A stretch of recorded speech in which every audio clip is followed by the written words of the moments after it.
Tātad vēlreiz labvakar visiem. Ir 5. augusta vakars, un mēs sākam sarunu par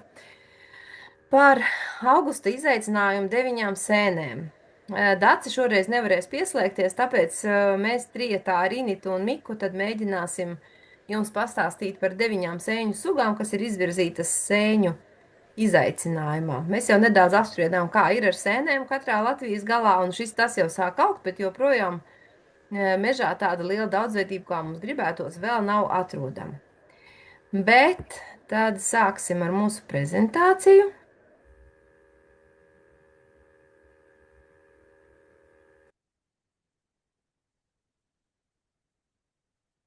Un tūlīt mēģināsim pāriet uz pilnekrānu.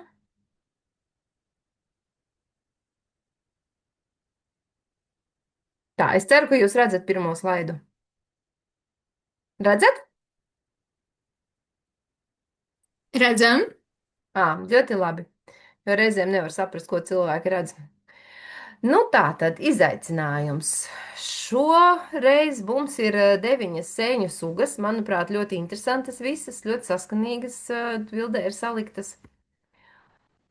Nu tad es domāju, ka mēs pamazām ķersimies arī klāt. Tā tad par pirmo sēnu svītrēno kausinīti vārds Initei. Nu, kā jau nosaukums norāda, sēne atgādina tādu mazu kausiņu, bet vispār tā ir pūpēžu sēne. Tā ir vairāk tāda pūpēžu sēnes, tā ir morfoloģiska, nesistemātiska grupa, bet, jā, tā mēs pie tā aizvien pieturamies. Jā, es jau minēju, tad sēne atgādina tādu mazu kausiņu. Tas kausiņš no ārpuses tāds drusku matains. Sākumā kausiņš ir slēgts, tur ir tāda kā vāciņš, tā kā plēvīta priekšā. Un tad, kad tas kausiņš atverās, mēs redzam, ka tā iekšpuse ir svītraina. Tā arī ir tā galvenā pazīme, bet tā ir svītrainā kausenīte. Un iekšā ir tādi nelieli veidojumi, tā kā lēcas apmēram pēc formas, bet vēl mazākas, tas ir peridiolas. Tātad sēnes aug gan tā kā it kā uz zemes, bet tomēr tur ir kaut kādas arī koksnes atliekas apakšā. Vai arī vismaz skuiņas vai kaut kādi koksnes smalkumi. Nākamais te arī vēl man ir attēli. Tur ir dažādās vietās, tur ir tās fotogrāfijas fotografētas, tur vienā mēs redzam arī, tur ir tālāk ir arī tāds pavisam neatvēries kausiņš, tad tādi jau vēl ar vāciņu, un tad tie, kas ir atvērušies. Un tajā otrā attēlā, tur pavisam tāds interesants attēls, kad viņas aug arī reizēm ļoti ciešos baros, ja, un te izskatās, nezinu, pēc kā, bet katrā ziņā ne pēc sēnēm, ja kopējais tas skats izskatās. Un ja šādu tikai pa gabalu nofotografētu un prasītu, kas tas ir, diez vai tā uzreiz pateikt, kas tas tāds ir. Un tad, kā tur mums ar līdzīgām sugām, līdzīga ir gludā kausenīte, un tā galvenā atšķirība ir tā, ka kausiņa iekšpuse nav svītraina, bet ir gluda. Man dārzā abas divas aug, gan vienas, gan otras ir atrastas, ja.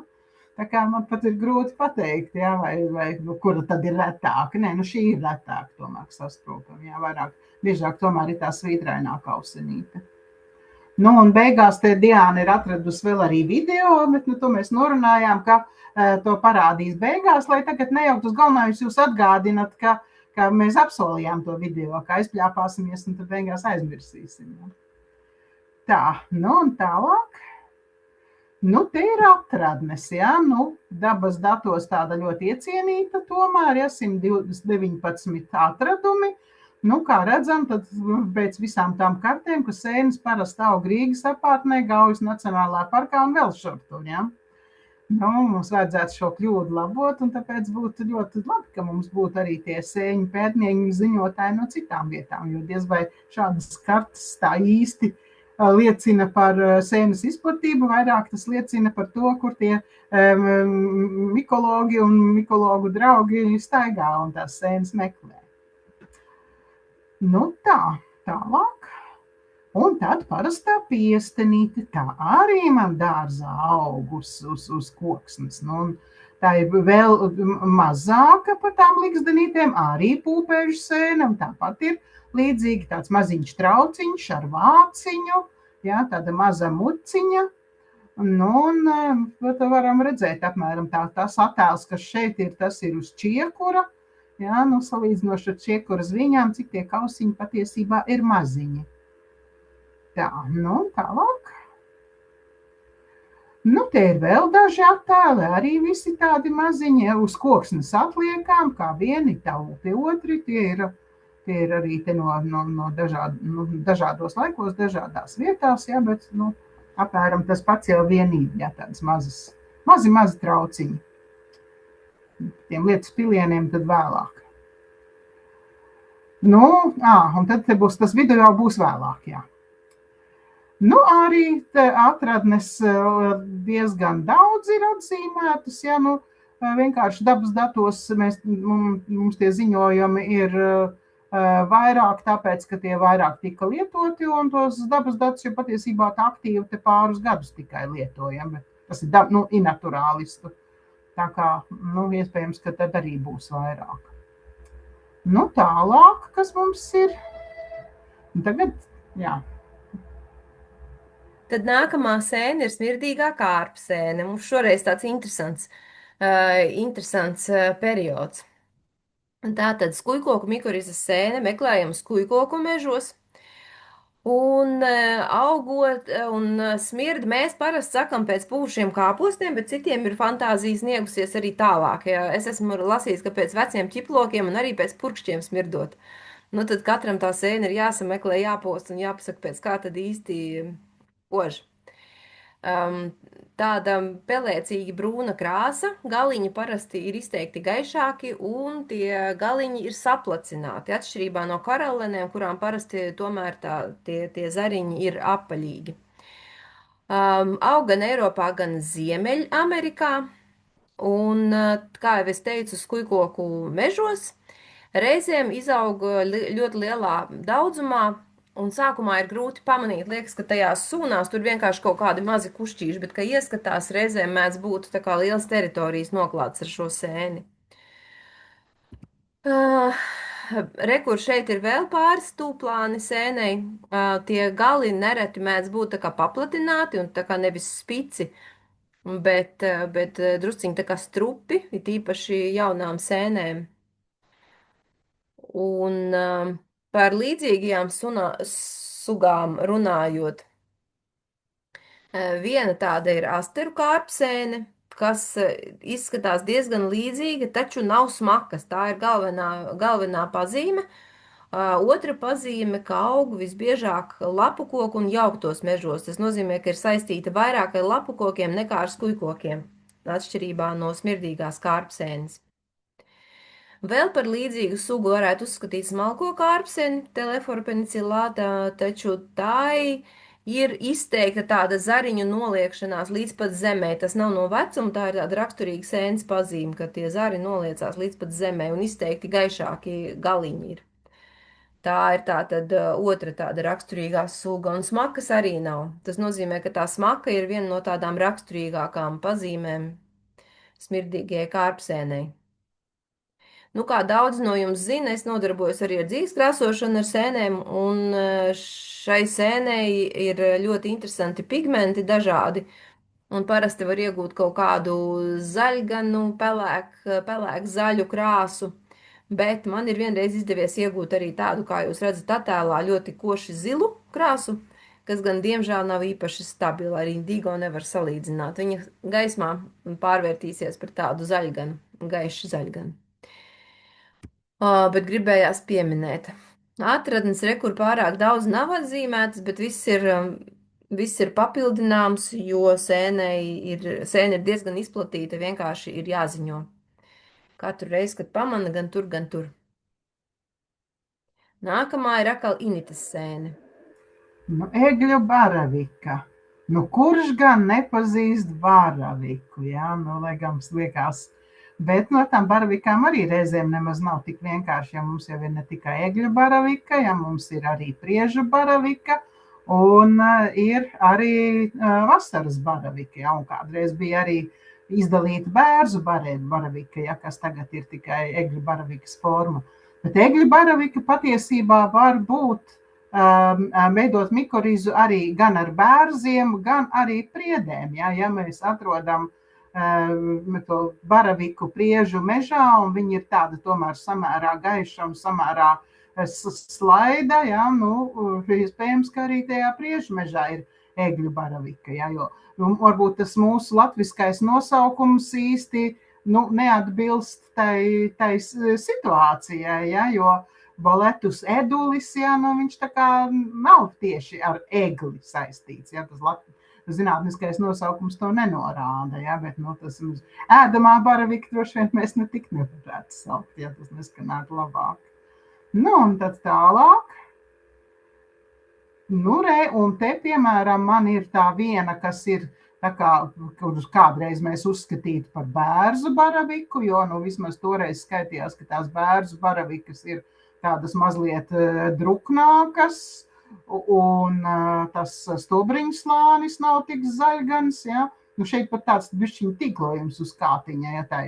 Un otra tā ir, varbūt tāda tipiskā egļu baravika, bet kā mēs redzam, ka tur blakus, ja tajā fonā tur ir gan priežu skujas, ja, gan kaut kādas lapas, ja, tā kā it kā pavisam it kā ne savā vietā, ja, pēc foniņas spriežot. Bet tās tomēr ir egļu baravikas. Kas tad līdzīgs mums ir? Tā, līdzīgās sugas.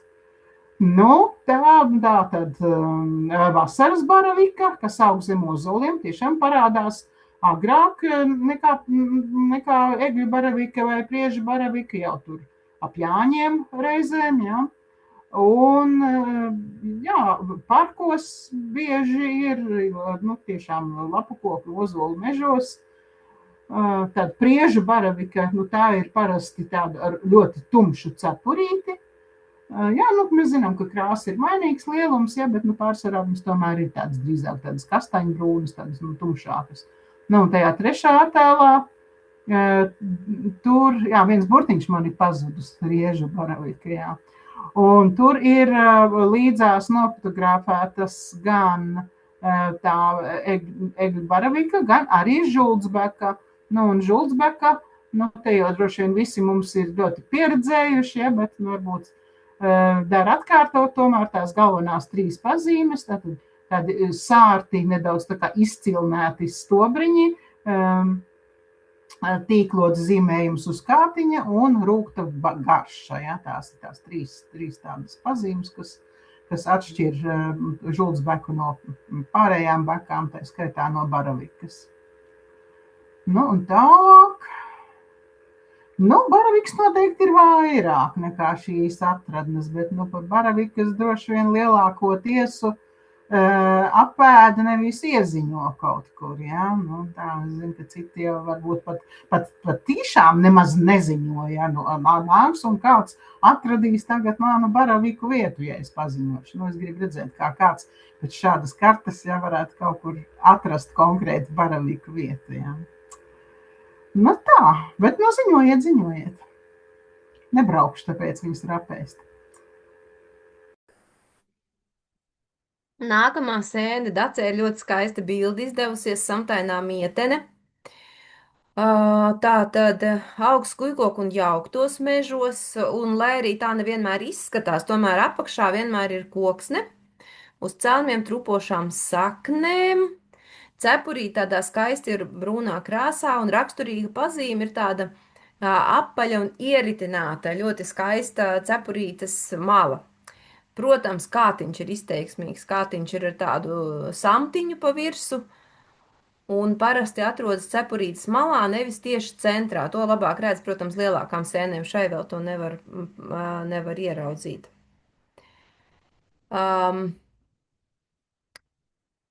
Atrotomentozē es paskatījos, ka tulkojumā nozīmē, ka tumši matiņa un tapinella ir saistīts ar paklāju. Nu, tā kā ir tas tapestry, ja tas termins par paklājiem, par paklāju darināšanu, tad tapinēla ir tātad paklājiņš ar tumšiem sariņiem. Latīniskā nosaukuma tiešais tulkojums.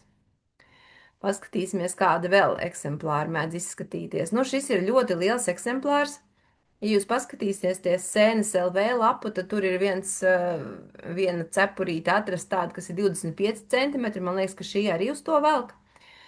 No virspuses skaista, brūna, gluda, no apakšpuses lapiņas izteiktas, kas nedaudz brūnēja pieskaras, un samtainais kātiņš cepurītes malā. Šīs pazīmes ir šobrīd ļoti labi var redzēt. Angļu valodā nosaukums ir Velvet Roll Rim, ko varētu tulkot kā velveta ieritinātā maliņa. Arī ļoti burtiski apraksta sēni. Te ir vēl daži eksemplāri, un kreisajā pusē es parādīju, kā izskatās, tā, kad liekas, ka viņa aug pilnīgi zemē, sūnās, bet tā ir mana fotografija. Es zinu, ka apakšā tur ir ļoti, ļoti veca eglis kritalu, un uz šo kritalu es gāju gadiem. Es nezinu, kā tagad varbūt viņa ir sadalījusies, bet vairākus gadus no vietas, un katru gadu man šī vieta nepievīla, jo uz tās kritalas visā garumā, kas bija diezgan ievērojams, tās sēnes tur ik pa brītiņam auga. Nu, un labajā pusē var redzēt, ka var augt arī, nu, tāpat tiešo, ka var redzēt, ka tas ir tiešām koksne un ka tā ir tiešām kritala un skujkoka koksne. Es lasīju informācijā, ka parasti tā ir priede. Man liekas, ka pie mums tā varētu būt arī egle. Gan drīz vai tā kā biežāk. Bet, protams, tik vecai kritalai reizēm to nevar pateikt. Un šeit ir vēl attēli no iNaturalista, un te es gribēju parādīt, cik skaists sporu nobirums ir sēnē. Tātad sporas ir tumši brūnā krāsā un tādas ļoti izteiksmīgas. Par līdzīgajām sugām runājot, kādreiz samtainā mietene, jeb samtkāte, man liekas, arī ļoti jauks nosaukums, kas piestāv šai sēnei, bija vienā ģintī kopā ar kailo mieteni, Paxillus involutus, tad kādreiz viņa bija Paxillus atraumentozus. Manuprāt, pārāk līdzīga nav, jo tas samtainais kātiņš, protams, izpaliek. Kailē mietenē kātiņš ir tieši centrā, ir izteikta brūnēšana, tad pieskaroties. Nu, un labajā pusē ir otra šīs ģints suga, tapinēla panoides, jeb kamoleņu mietene, kas aug tādās blīvās grupās, un lai gan šajā bildē izskatās diezgan līdzīga samtainai mietenei, tomēr dzīvē jūs viņu diez vai sajauksiet, jo samtainā mietene vienmēr ir tāda ļoti gaļīga un bieza, bet šī savukārt ir diezgan tāda plāniņa un daudz mazāk augķermeņa, un vienmēr ļoti, ļoti asimetriski. Ja samtainā mietene reizēm mēdz būt arī tāda skaistāka, simetriskāka, tad kamoleņa mietene tomēr vienmēr ir ar tādu ļoti ekscentrisku kātiņu. Interesanti ir tas, ka šoreiz mums ir sanākušas tādas sēnes, gandrīz visas, kuras ir kaut kas cits pēc radniecības, nekā tas, pēc kā izskatās. Kā jums sākumā Inita teica par piestenītēm un liksdenītēm, ka tās izskatās pēc likziņām, bet patiesībā ir radniecīgas pūpēžiem, tad gan samtainā mietene, gan kailā mietene, gan kamoliņa mietene šobrīd ir tuvu radniecīgas bekām. Es pareizi runāju, ja? Beku rindā tiek ievietotas. Tā tad, jā, pēc sistemātikas principiem, bet ne pēc citām pazīmēm, ne pēc garšas un ne pēc kā. Nu, un atkal šo sēni man piešķīra tāpēc, ka tā ir ļoti laba dzīves krāsošanai sēne un var iegūt gan pelēkus, gan tumši zaļus, skaistus toņus. Un tie nedaudz violetīgie, tie gan atkal man jāsaka ir nestabili, bet zaļais ir ļoti stabils un tādu skaistu sūnu zaļu no viņas var iegūt. Un kā jūs šeit redzat, sēne reizēm auga ļoti lielā vairumā, viņas ir lielas, viegli salasāmas un bieži sastopamas, tā kā šo es bez sirdsapziņas pārmetumiem iesaku, ja kāds grib paeksperimentēt ar dzīves krāsošanu, šī ir viena no labākajām kandidātēm. Pieliku blakus zīmīti par to nēšanu, jo mums ir nākuši cilvēki un stāstījuši, ka viņi šo sēni ir ēduši pēc novārīšanas. Atradu informāciju, ka arī citur pasaulē, ne tikai pie mums viņu reizēm ēd, bet tikai jauns eksemplārs, jo veci esot rūgti. Pati neesmu pagaršojusi, bet, nu, tā kā sēnes ir radniecīgas ar to pašu kailo mieteni, tad, un kailā mieteni ir zināma, ka izraisa ļoti nepatīkamas sekas veselībai, tā kā šo sēni Nevajadzētu ne tikai aizrauties, bet nevajadzētu pat izmēģināt viņu šim mērķim. Lūk. Atradnes Latvijā varēja būt vairāk, jo, manuprāt, sēne ir bieži sastopama, tā kā ziņojums tieši tas pats, kas iepriekš ziņojiet, ziņojiet, ziņojiet. Vārds Initai. Tā. Zeltainā korālene. Uzreiz pateikšu, ka neko nezinu par zeltaino korāleni. Mēs līdz šim esam par zeltainajām korālenēm nosaukušas visas, kas ir tādā lielas un skaistā zelta krāsā. Reizēm mēs tā kā mēģinājām izdalīt vēl arī zeltaino korāleni, bet patiesībā tā ir diezgan liela tāda grupa, un tur to sugu ir vairāk nekā tās divas, zeltainā un dzeltenā. Nu, un tā kā sēne ir aizsargājamo sugu sarakstā, bija sarkanajā grāmatā un ir sarkanajā grāmatā, bet šobrīd, jā, nākamais attēls no sarkanās grāmatas. Jā, Diana? Nu, reitē no sarkanās grāmatas, kā tas izskatās, jā, trūks datu. Tas ir dati mums ir, bet mēs nezinām, vai tie tiešām attiecās uz zeltaino korāleni.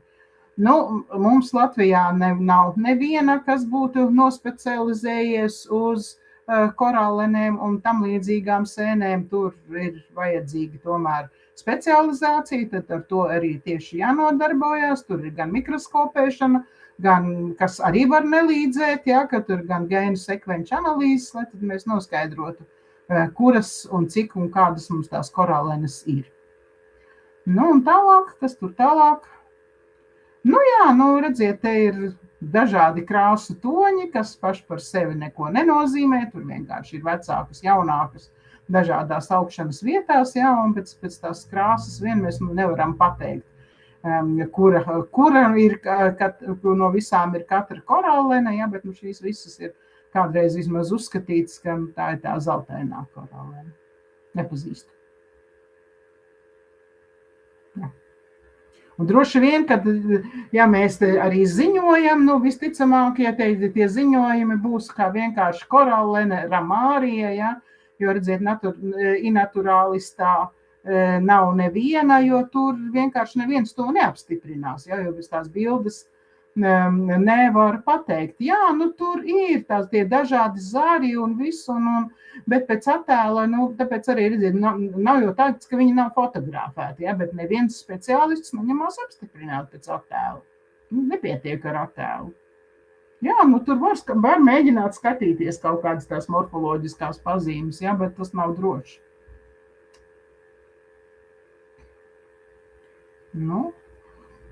Tad tas ir Diānai, jā.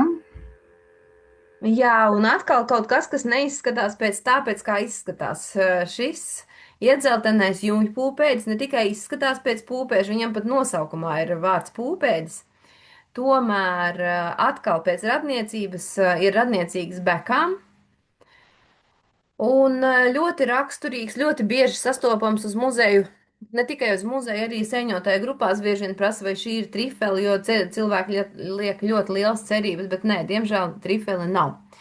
Augķermeņi ir nelieli un sākumā ļoti stingri, taču iedzeltenajiem jumpūpēdiem ļoti drīz iekšpusīte paliek melna, kā jūs redzat šajā attēlā, un tad viņš ir arī nedaudz mīkstāks palicis. Uz virsmas ir ļoti raksturīgi tādi tā kā saknīšu nospiedumi. Tie ir micēlija pavadieni, kas veido šādu rakstu. Tajā bildē varbūt netik labi redz. Un reku te vēl daži attēli, un kreisajā pusē tam apakšējam ļoti labi redz tos, tādus tā kā saknīšu rakstu. Un labajā pusē ir atkal tās ļoti dzeltenas, parasti viņi tik dzelteni, manuprāt, neizskatās. Ja mēs runājam atkal par to ēdamību, tad šie vairs noteikti nav ēdami, bet pavisam jauni, kad viņi ir iekšpusē balti. Kādus gan, man jāsaka godīgi, man liekas, gandrīz nekad neesmu redzējis viņus tādus pavisam baltus iekšā, jo vienmēr, kad jau viņus ir vērts lasīt, tad liekas, ka viņš jau ir tā kā jau tumšs iekšā. Init, tev ir ko piebilst, vai ne? Es esmu, ja pārgriež kādu uz 10, no 10 vienu var atrast, un es esmu viņus lasījusi, tad, kad viņi ir ļoti daudz, un jā, tad tur sauļiņi var salasīt, un es esmu cepusi, un garšo pēc beku kātiņiem. Tāpēc radniecība ar bekām ir apstiprināta. Jā, tad radniecība ar bekām šoreiz nav pārspīlēta, jā, tās baumas. Jā, tas, protams, viss nav nekādas baumas, es tā vienkārši runāju, bet tas ir ar DNS analīzēm, no DNS analīzēm secināts pēc sekvencēm un tā tālāk par to radniecību. Te vēl ir tātad līdzīgās sugas, tātad kreisajā pusē ir iesārtais jumjpūpēdis, dažās valstīs tiek uzskatīts par ļoti, ļoti vērtīgu ēdamo sēni, un šim gan ir raksturīgi, ka ļoti ilgi saglabājas iekšpusē tā baltā krāsa. Var izaugt ļoti lieli eksemplāri, manuprāt, patīk tādas, tāpat kā iedzeltenajiem patīk smilšainas vietas, bet Latvijā sastopams noteikti retāk par iedzelteno, tā kā daudzreiz retāk, vismaz 10 reiz retāk. Labajā pusē augšā ir cietpūpēdis. Cietpūpēži, jā, kā nosaukums liecina, ir ļoti, ļoti cieti. Viņiem ir bieza miza. Ja pārgriež, tad uzreiz redz, ka ir tāda bieza balta miza, un kas ir pati pa sevi cieta, jo iedzelteniem jumjpūpēdiem tās mizas gandrīz nav, viņi ļoti, ļoti plāniņi. Cietpūpēdis atkarībā no jumjpūpēža nav ēdams nekādā vecumā, nekādā formā, jo cietpūpēži ir indīgi. Un trešais attēls mums šeit ir viena no mūsu savvaļas trifeļu sugām no tuberģins. Un šī varētu būt rudā trifele, tātad iekšā pārgriežot ir tāds marmorīgs rakstīns no baltām un iesarkanām tādām dzīsliņām. Tā kā tas ir par līdzīgajām sugām runājot. Izplatība noteikti vajadzētu būt vairāk, lai gan viņam īpaši iedzeltenajam jumjpūpēdim patīk augt smilšainos priežu piekrastes mežos, bet ir arī sastopams arī visur citur priežu mežos tādos smilšainos, arī citur Latvijā. Tā kā arī baltais plankums varētu teikt viņa izplatībā. Šī sēne ir Initai. Jā, mana sēne, krāšņā vistene. Mums ir 3 visteņu sugas, un šī ir tāda, pēc krāsas varētu teikt, tā drusku pa vidu, netik koša un netik spilta un netik violeta kā parastā vistene un netik dzeltena kā dzeltenā vistene. Es teiktu, ka šis attēls ir diezgan tāds košs. Parasti viņa tomēr ir gaišāka, jā, rīzāk tāda zeltaina, šitai vismaz manā datorā izskatās diezgan violeta jau.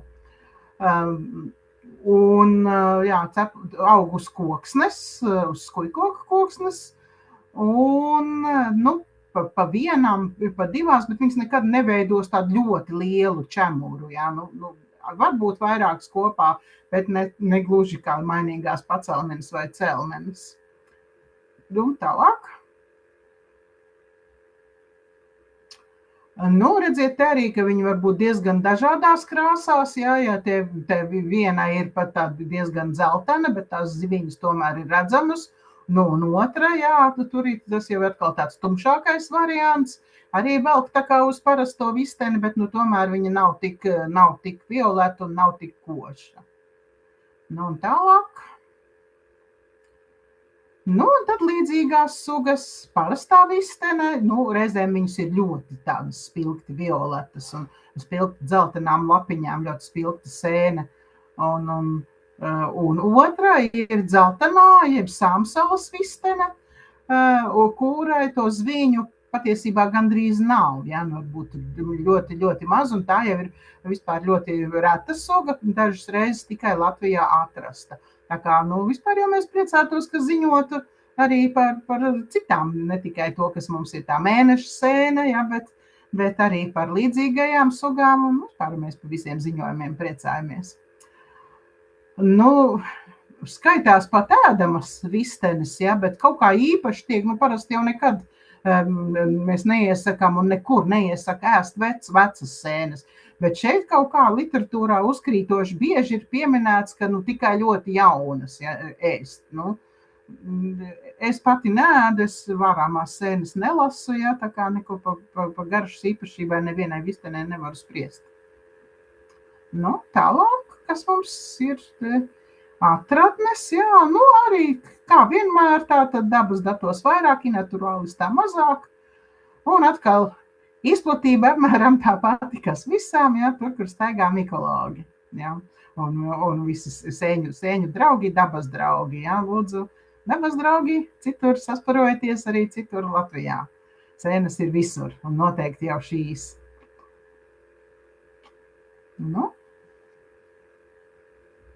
Un tagad vārds Mikam, kurš atrodas mežā. Mik, tu Jā, vēl pieslēdzies? jā, es esmu un es joprojām esmu vietā, kur noteikti dzīslkāda beka ir, izņemot šodienu. Tieši tad, kad es esmu šeit atbraucis pie tās. Jā, dzīslkāda beka, manuprāt, ļoti viegli atpazīstama beku suga pēc izteiktā kātiņa dzīslojuma, tāda pudeles forma gluži tā nav, bet arī, šis tāds ļoti jauks foto Dacei ir arī, jauna, ir ļoti, ļoti izteiksmīga ar to, ka kātiņš vienmēr ir daudz, tāds ievērojamāks kā tā sēnes cepurīte. Tā ir priežu mikorīzes sēne. Tā tad jāmeklē būtu zem priedēm, bet šī suga ir interesanta ar to, ka, ja iepriekš, piemēram, tur par egļu baraviku un Inita minēja arī citas baravika sugas, tās ir tomēr diezgan specifiskas ar to saimnieku auga sugu. Dzīslkāda beka ir nespecifiska. Tā var veidot mikorīzu ar jebkuru priežu ģints sugu. Tāpēc, iespējams arī kādu svežzemju priežu stādījumos būtu atrast. Jā, tas laikam pie šī slaida man viss sakāmais. Krāsa tomēr šai sugai ir, manuprāt, diezgan konstanta un nav tik variabla, kā tas mēdz būt citām sugām, kad saka, krāsa nav noteicoša, bet šai sugai, cepurītes krāsa, vispār tāda stalta beka, tā ir, ja cits tāds īsiem strupiem kātiņiem, tad dzīslkāda beka arī, tāpēc mums braucot meža darbos ir bieži vien ļoti viegli atrast, ka tā tik skaisti paceļās virs sūnām, ka mašīnā braucot pa logu var pamanīt un uzreiz zina, jāstājās un jāierīko parauglaukums. Jā, tā. Laikam izplatītā sākotnēji bija primāri piekrastē, bet jau arī pēdējos 7 gadus ir arī ļoti dziļi iekšzemē, pat pie Daugavpils, kur ir šie te iekšzemes kāpu masīvi, arī Rēzeknes pusē, kur ir vairāk sili un nedaudz ir arī zemgalē izstrādātos skūdras purvos, tā kā sastopamība nav vairs tikai koncentrēta gar jūras piekrastu, bet vairākās vietās jau arī dziļi iekšzemē. Latvijā vispār tik vien dziļi iekšzemē var būt, tā ir Daugavpils un arī, arī Daugavpils pilsētas teritorijā pat pāris kapos ir sastopama, tā kā Interesanti, jā. Un inaturālistā gan, diemžēl, skatos, ka no Latgales puses ziņojuma nav tā, ka noteikti vajag arī tur, lai parādās, jo par dzīslkādu beku BIF ir tikai no dažām publikācijām, konkrēti no vienas Latvijā arī, kur Edgara Mulkina dati aizgāja un kas parādās BIF, un tad, protams, arī, kad inaturalistā ir šie te apstiprinātie tā kā ļoti, ļoti gaidām, un arī vajadzētu būt drīz relīzei no Valsts mežzinātnes institūta Silava, jo arī šogad ļoti gaidām, un paldies gan Miko biedriem, gan ne Miko biedriem, kas pagājuši gadu palīdzēja sūtīja Mežzinātnes institūtam Silava savas dzīslkādu beku atradnes, bet par to tad droši vien tālāk. Jā, Valsts mežzinātnes institūtā Silava šobrīd norisinās pētījums, Latvijas zinātnes padomes finansēts, par Aureobaletus projektu Ellus, tātad dzīslkāta beku. Šis pētījums sācies jau 2025. gadā un turpināsies līdz pat 2027. gada beigām. Tālāk, lūdzu. Šeit ir no pagājušā gada datiem. Tātad Mežzinātnes institūta Silava mikoloģijas un fitopatoloģijas nodaļas darbinieki apbraukāja 2025. gada sezonā, tas ir no jūlija beigām līdz pat oktobrim, 91 priežu mežaudzi Latvijā, koncentrējoties uz jau pieaugušām audzēm, un tajās tika ierīkoti parauglaukumi. Šeit var redzēt 3 dažādu krāsu punktus. Tātad atradņu parauglaukumi, kur no iepriekš zināmiem datiem bija šīs te sugas atradnes. Tad tika ierīkot arī netālu, tas ir vairāk kā 500, bet ne vairāk kā 2 kilometru attālumā no šīm te jau atradnēm vēl parauglaukumi, un kontrolēja vismaz 10 kilometru no tuvākās atradnes tika arī ierīkoti 30 parauglaukumi. Jā, tātad pa šīm grupām sanāk 30, 30, 30. Un tālāk, lūdzu. Paši parauglaukumi. Tie bija 1/4 hektāru lieli, kas ir diezgan liels laukums, un šie atradņu parauglaukumi tie tika ierīkoti ap dzīslkādu beku. Kā pirmajā attēlā redzams, tur arī tas zilais stiens, tā ir bāka, lai mēs vieglāk jau ar palīgu ierīcēm varētu šo te lielo parauglaukumu noteikt.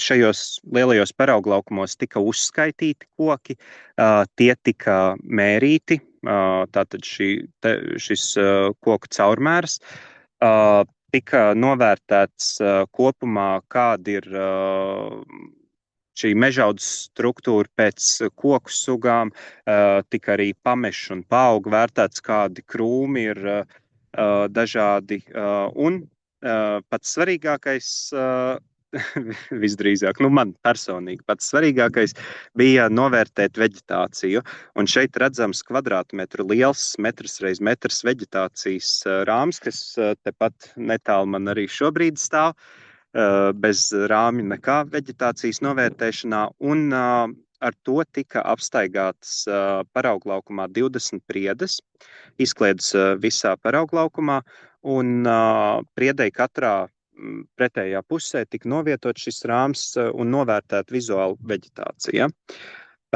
Tika noteikts, procentuāli kategorijās, cik daudz sūnas, ķērpji, dažādi sīkrūmi, lakstaugi un kokaugi sedz no šī te kvadrātmetru lielā rāmja. Tālāk lūdzu. Jā, te redzams esmu arī es, marķējot, atzīmējot šos te uzskaitot 20 kokus, zem kuriem tika vērtēta šī veģetācija, un arī vidējā attēlā redzama anketa, kā izskatās aizpildīta vienā parauglaukumā. Šādas te anketas bija 91. Un arī redzami, man dārgie kolēģi Anni un Mārtiņš, ievācot augsnes paraugus, jo katra šī te kvadrātmetru lielā veģetācijas rāmja centrā, pēc tam, kad veģetācija bija novērtēta, arī tika ievākta augsne. Un tad tālāk, lūdzu. Jā, un te jau vairāk par augsni.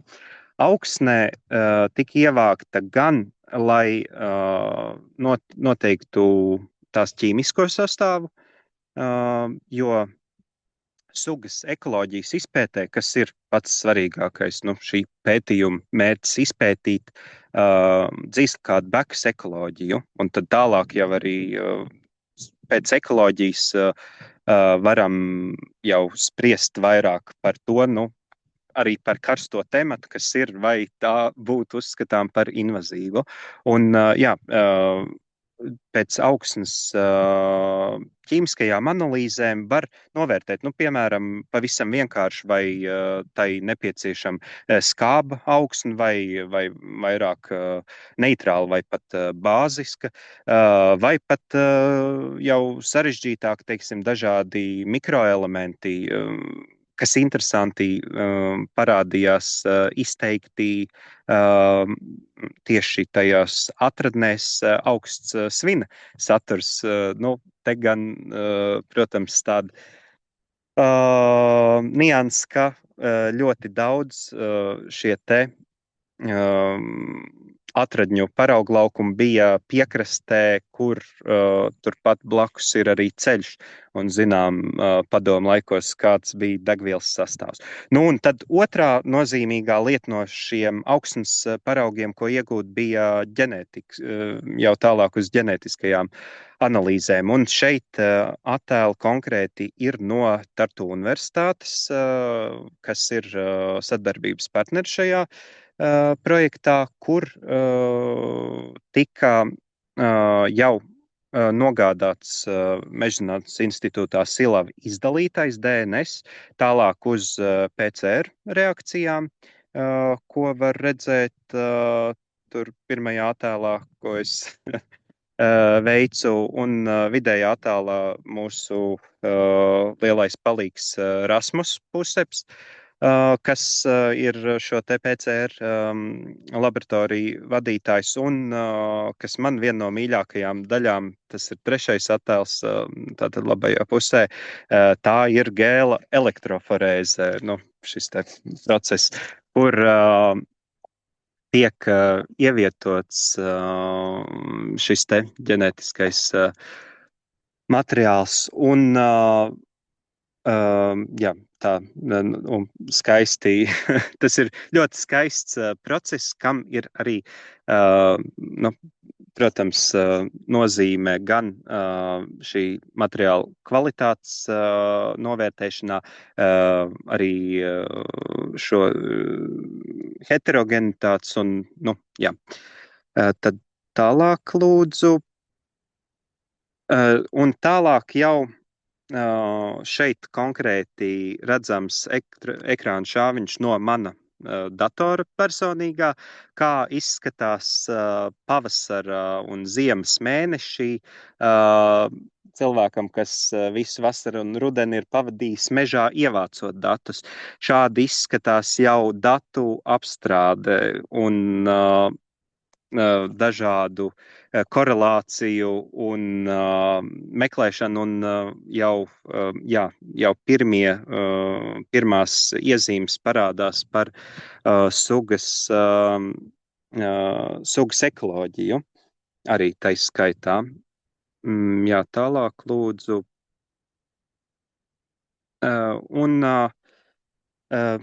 Tātad šie veģetācijas dati, ar kuriem es strādāju savā bakalaura darbā, šī projekta ietveros, tad veģetācijas datos parādījās diezgan izteikta grupēšanās. Šeit var redzēt tos 3 apļus.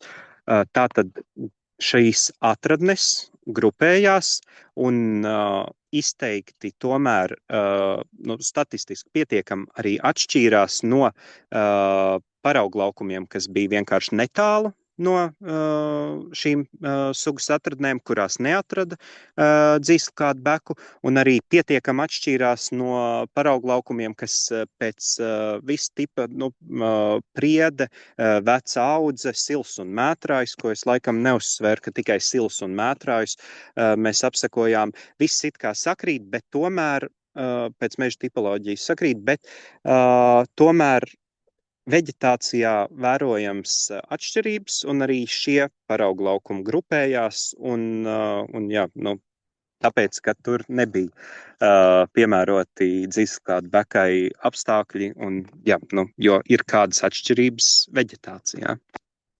Jā, tad tālāk. Tad pats svarīgākais šeit no man bakalaura darba, protams, ir koncentrēts secinājumos, un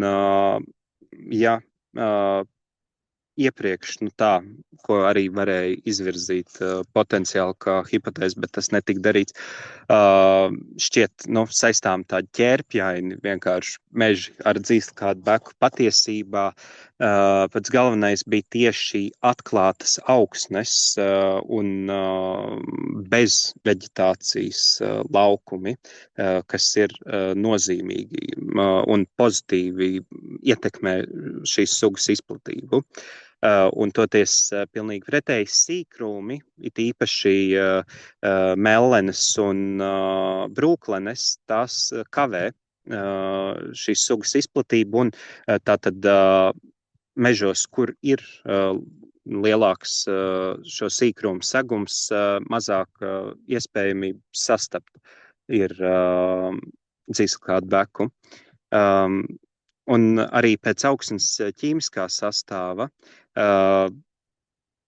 šī tādi bagātāki meži, kas būtu ar dažādiem sīkrūmiem, kur tā tad ir vairāk oglekļa, slāpekļa un fosfora, tajos arī šīs te augstākā barības vielu koncentrācija augsnē samazina šīs sugas izplatīties spēju. Un, protams, ļoti svarīgi arī, ka nepieciešams šī te molekulāro metožu piesaistīšana, lai vairāk spriestu par tieši ietekmi uz vietējām sugām. Rādīju bildes, kā tad tas izpaudās Tartu, bet Tartu viss šis process nenoslēdzās, jo pati sekvenēšana, kas ir īpaša tieši šai metodikai ar šiem 1/4 hektāru lielajiem parauglaukumiem piesaistītā ir ar PAK bio sekvenēšanas šo sistēmu. Tā notiek tikai un vienīgi Norvēģijā, un tad tur sanāca diezgan liela gaidīšana, un tikai salīdzinoši nesen tikām pie rezultātiem šīs te sekvenēšanas, un ir pirmās iezīmes, un var vien sacīt, ka kad būs kādas publikācijas jau sagatavotas un kādi secinājumi izdarīt, tad tālāk jau par šo karsto jautājumu, kas ir, kā tad kāda ir šī ietekme uz vietējām sēņu sabiedrībām, nu, tad ziņošu šobrīd, diemžēl varu šādus secinājumus, tad kur tiešām meklēt, jo nu, šķiet varbūt kādam, kas ir aktīvs sēņotājs, ka, nu, pašsaprotam, es taču zinu, kur meklēt dzīst kādu beku, bet tas nav nekur publicējums. Es zinu, kur meklēt. Tādēļ ir šāds te datu apjoms nepieciešams, lai pat šādu it kā triviālu lietu publicētu un būtu patiesībā pirmā kāda publikācija par šīs sugas ekoloģiju, jo līdz šim vienīgais, kas kādos rakstos, žurnālos ir no sugas ekoloģijas publicēts, ir tas, ka tā veido mikorīzu ar priedēm un viss. Un tā tieši tik nespecifiski apraksti un tieši tik, nu jāsaka, aprobežota informācija zinātniskā literatūrā ir par ļoti daudzām sugām, un tas tiešām ir milzu prieks gan Valsts mežzinātnes institūtam Silav, ka šāds te pētījuma projekts ir apstiprināts, un es domāju arī Latvijai kopumā, jo ļoti daudz Eiropā šobrīd ir zinātnieki, kas ļoti gaida šī pētījuma rezultātus, un tas ir liels prieks un lepnums, un, protams, arī liela atbildība, kad tik daudz acu ir vērstas mūsu virzienā. Jā, prieks būt saistītam ar dzīsli kādu beku jau 3. gadu. Paldies! Tā, liels paldies, Mika, cik izsmeļoši tu pastāstīji mums par savu darbu. Bija ļoti interesanti klausīties. Es domāju, ka visi klausītāji novērtēja. Jautājumi vai kādam ir no klātesošajiem? Es tūlīt beigšu dalīties. Un tad, kā mums ir ar jautājumiem? Video. No tevis video. Video, jā, es pagaidām gaidu jautājumus. Āreka, mums ir čatiņā kaut kādi jautājumi. Paskatīsimies, kas mums ir ar čatiņu. Annija mums atsūtīja reportāžu no meža ar līdzīgu priežu baraviku. Tā Ineta Šumskiham. Jā, pat tas droši vien bija teksts par samtaino mieteni, ka biežāk sastapt tieši uz eglēm. Dažādi zari, gāli un galotņošanas. Dažādas sugas. Es īsti tagad nepateikšu, bet Tas pa korālēm tas ir.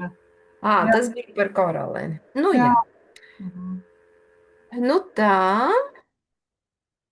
Ja mums citu jautājumu pagaidām nav, tad es mēģināšu dalīties ar jums ar to video, ko es gribēju parādīt. Kā tad izskatās, ka tās ligzdenītes, kausenītes, piestenītes, kā tad viņas izplata savas sporas. Tūlīt. Es ceru, ka jūs redzat īsto. Es uzlikšu uz pilnekrānu. Es nezinu, vai jūs skaņu dzirdēsiet vai nē, bet es domāju, ka tam pat nav liela nozīme, jo tur galvenais ir attēls. Video ir 3 minūtes garš. Kur uzpilēja lietus.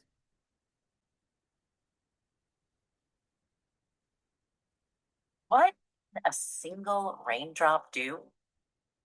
Send these mysterious eggs on a journey, for one thing. Te var redzēt to pavidienu. Redzējāt, ka viņš izstiepās? No yolk inside. Instead, they hold millions of spores that will. Vai jūs dzirdat arī skaņu vai nē? Jā, Iet saka, ka dzird. Labi, nu tad klausieties. Es nemēģināšu jaukties pa vidu. Es domāju, ka tur lielākoties ir saprotams, par ko ir runa, arī bez angļu valodas saprašanas. Spread this curious little mushroom called a bird's nest fungus. 2 of them would barely cover your thumbnail. They grow up on logs or twigs on the forest floor.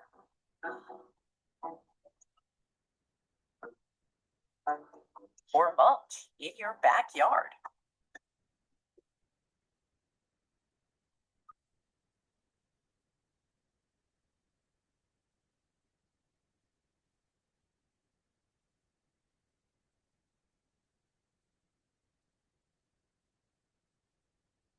The spore sacs, known as peridioles, sit patiently in their splash cup, biding their time.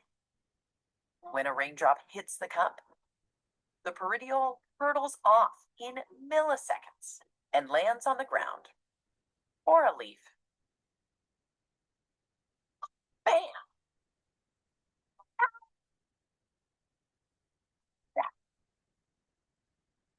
It flies. This peridiole unfurls a cord and, with some luck, gloms onto a blade of grass. From the back, you can see how the cord wrapped around. A sticky bit at the end, called the hapteron, anchors it. The peridiole doesn't end up that far from home. It waits. Dangling from this thin but surprisingly strong cord. It's made of thousands of entwined threads called hyphae, that same webby material a fungus grows underground. Yoo-hoo! Over here! A hungry deer nibbles the grass and takes the peridiole with it. As it wanders, it scatters the spores in its droppings and spreads the fungus to new frontiers. It's a slightly undignified journey, propelled by a plop and a drop. Hey, D-peeps, we've got another fun guy story for you. Get it? Giant water bugs can give your toe a painful bite if you wade into their stream. But Nu tā, tas bija īsais video. Es domāju, ka jūs sapratāt, kāds sakars tur bija briežiem, jo tās peridiols ar sporām aptinas apkārt zāles stiebriem ar cerību, ka kāds briedis apēdīs un aiznesīs kaut kur tālāk, nu vai kāds cits zālēdājs droši vien. Un tādā veidā izplatīs tālāk nekā tos pārdesmit centimetrus, ko tā peridiola var aizlidot pati. Lūk, tas nu bija mūsu šīs dienas stāsts par izaicinājumu sēnēm, un es nospiedīšu apturēt ierakstu. Tad līdz nākamajai reizei.